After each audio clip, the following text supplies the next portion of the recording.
Hello everyone. Today we are going to have the four types of statements. First, we have the conditional statement, the converse, the inverse, and the contrapositive statements. This is the first part. I will put the link of the second part in the description box below. So let's take this four types of statements here. So the first one that we have here is conditional statement. This is otherwise called as the if-then statement. So the other name for conditional statement is the if-then statement. So there are two parts for each of these statements. First, we have if P then Q. So after the if, which is P here, this is our hypothesis. So we will call this as our hypothesis. And after the then, which is our Q here, we will call this as our conclusion. Okay, so there are two parts, the hypothesis and the conclusion. So the converse is we are going to flip the hypothesis and the conclusion. So if Q, then P. So she can see I switch around the conclusion and the hypothesis. For the inverse, we are going to negate it. Negate or negation in math means we take the opposite. So, or pretty much we put the word not on it. So if not P, then not Q. And then the contrapositive, if not Q, then not P. Now let's take an example to better see what these rules are. Let's take this example right here. So I give you the conditional statement.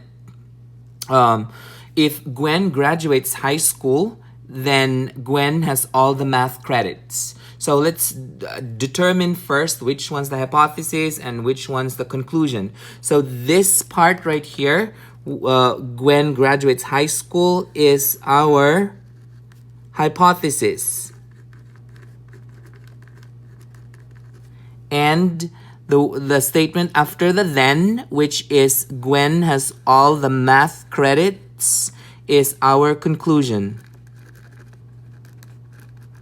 Our task today is to come up with the rest of the three statements. Now, others are going to say, what are we doing? This is not math. So this type of statements that we have here will actually be used when we will have proving in math. So later on in the next sections that we will be proving geometric statements or mathematical statements. And we need to know what these types of statements are.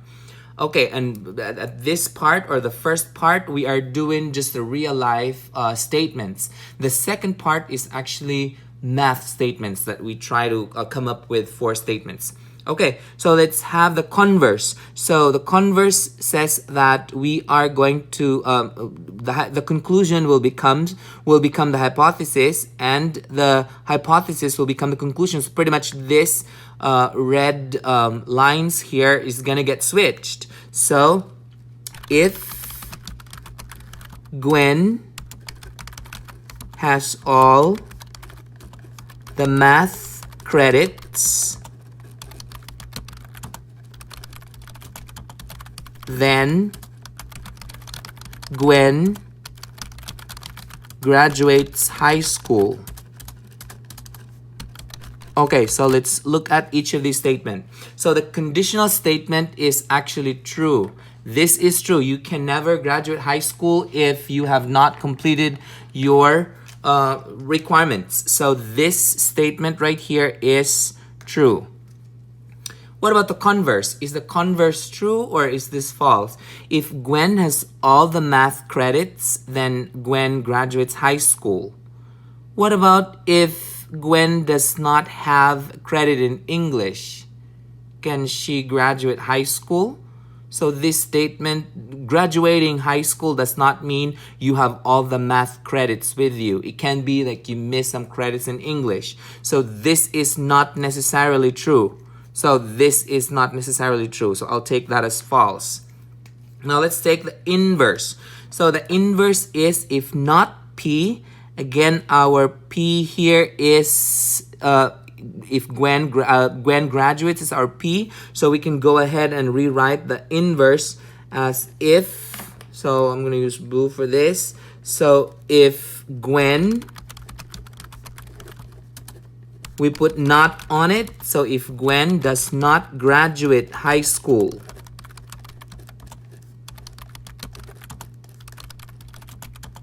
then Gwen does not have all the math credits.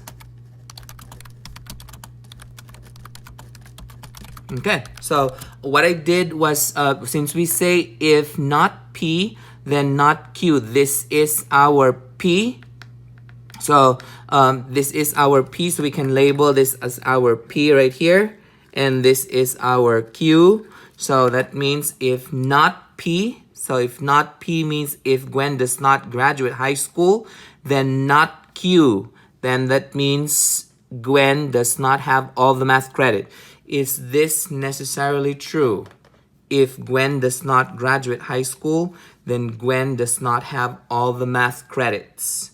This is not necessarily true. Okay, that is still false. Because again, she may miss some credits in English or whatever other classes that she missed. And let's have the last statement here. So we have if not Q, so it's this one. So if Gwen does not have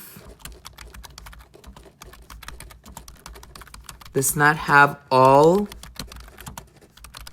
the math credits, then Gwen does not graduate high school. And this is true. Okay, so what we see here is that whenever the conditional statement is true, the contrapositive will always be true every time. So these two will have to go together. And this converse and inverse may not necessarily be true. So that's these are the titled statements. Now, at this time, I would encourage you to pause this video and try this problem out on your own. And when you're done, unpause it and check your answer.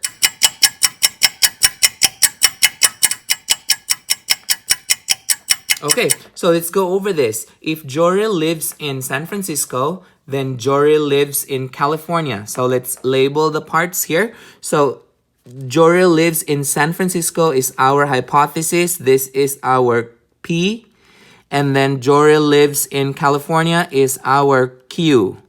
So how do we write the converse? If Q, then P. So we're going to switch it around. So if Joril lives in California, then Joril lives in San Francisco.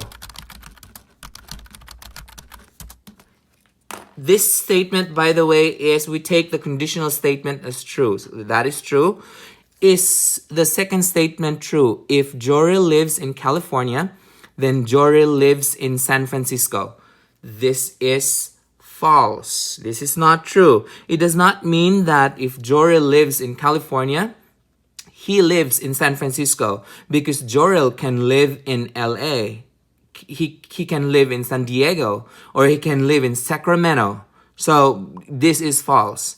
Now let's take the inverse. So the inverse for this is if not P, which is the P right here. So if not P, then not Q. So we negate this. We put a not on it. So if Joril does not live in San Francisco, then Joril does not live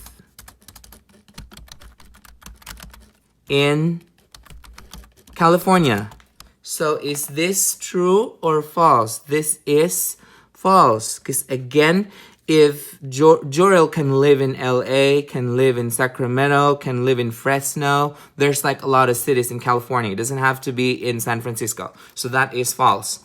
And let's have the last statement here. So if not Q, then not P. So what I do here is if Jorel does not live in California, then we have the P, which is the negation, not P.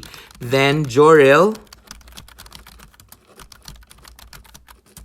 does not live in San Francisco.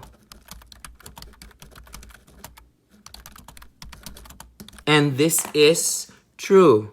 Because if you don't live in California, you can never live in any cities in California. And so this is true. So you can see the conditional statement. If the conditional statement is true, then it means that the contrapositive will also be true. And then the converse and the inverse may not be true every time. If you find this video helpful, hit like and subscribe for more math videos. See ya!